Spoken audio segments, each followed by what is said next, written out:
Welcome back to Shop Talk. We got a very, very important and special guest here. We got a candidate for mayor of the city of Charleston, Mr. John Tecklenburg. Welcome to the show. Thank you so much.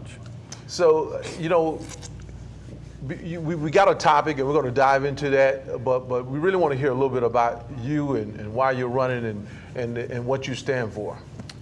Well, I appreciate that, but I must say, given the tragedy that's occurred this week in Charleston, we really need to focus on reconciliation and healing and where we're going to go forward as a community to make Charleston a better place. I am a candidate for mayor of Charleston, but I've postponed all my public campaign activities for the coming week in respect of Mother Emmanuel and those victims that were killed. And I'd like to take a minute here and read a couple of things. Absolutely, sir. One is the list of folks who were killed the other night, including my friend, Reverend Clementa Pinckney, Cynthia Hurd, Susie Jackson, Ethel Lance, Reverend DePayne Middleton Doctor, Tywanza Sanders, Reverend Daniel Simmons, Reverend Sharonda Singleton, and Myra Thompson.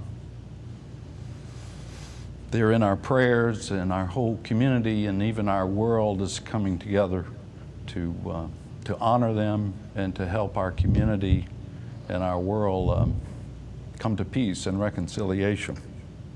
And I'm not a preacher, I'm a businessman, but I was reading Isaiah 58, and I want to share with you,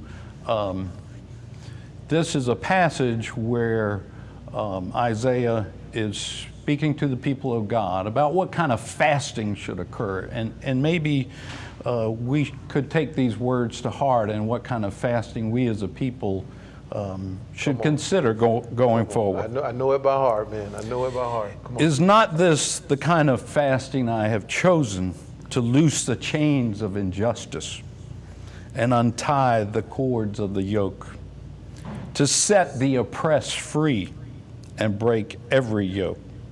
Is it not to share your food with the hungry and to provide the poor wanderer with shelter? When you see the naked, to clothe him and not to turn away from your own flesh and blood.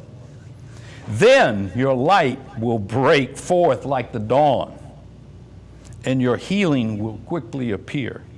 Then your righteousness will go before you, and the glory of the Lord will be your rear guard.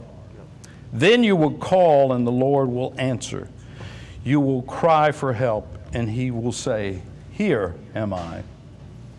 And to go to verse 12, your people will rebuild the ancient ruins and will raise up the age-old foundations.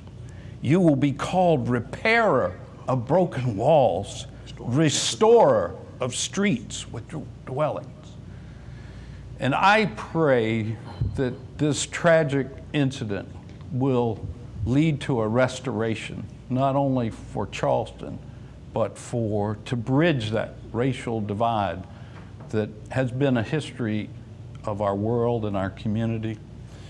And I pray that Charleston, who is now beautifully responding to this tragedy, will be a beacon to the world, really a shining light of how to respond to senseless tragedy and be an example to the whole world as to how we can get along together and how we should get along together.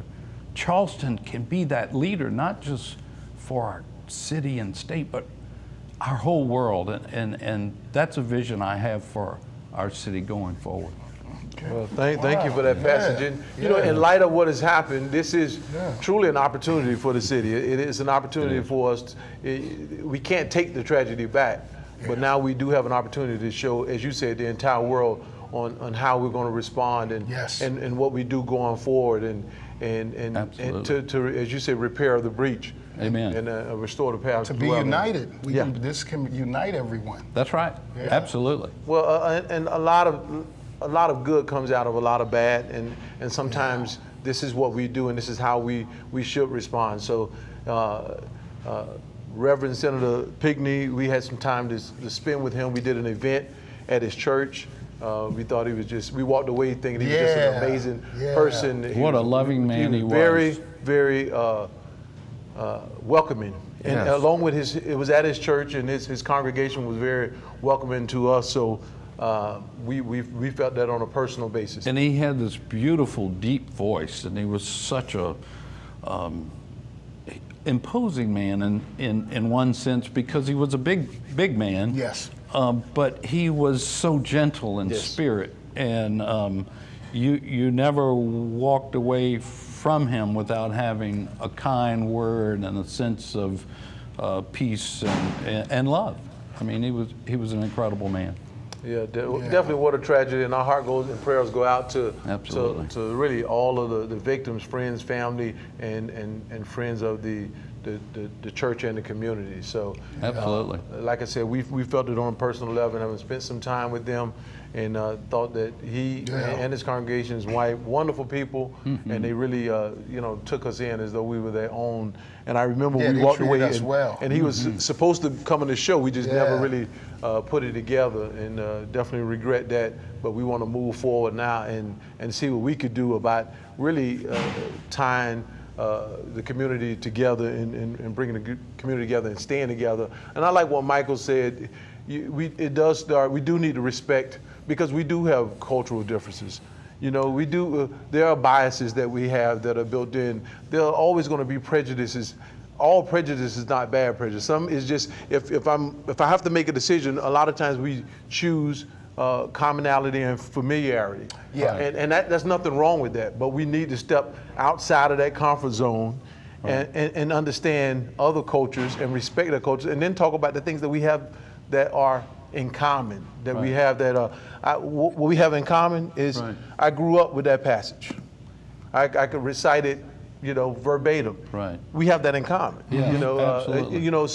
But at the core, we all have in common that we're children of God. Absolutely. Yes. We have that in common, and we may have different religions and colors and creeds, and that diversity makes us strong.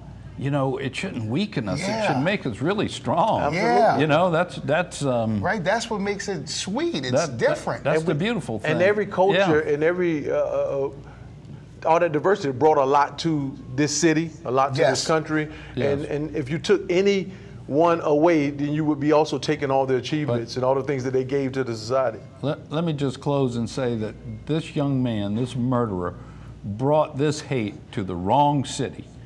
And love will conquer hate in Charleston, and we will be an example to the world of that.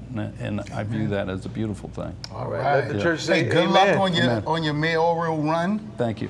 Don't forget us when you get there. I won't. You know what I'm saying? All right, we appreciate you coming by. Yeah, I got it on what film, goes baby. up Must go down. Must go down. Just stay in the chair. We will see y'all. Thank you, bro. Oh, that's love. That's love. Yeah. Hey, yo, y'all get one more picture with the mayor, baby. Feel me? We'll see y'all next week right here on. Oh, check the mail. Check the mail. See, that's love, baby.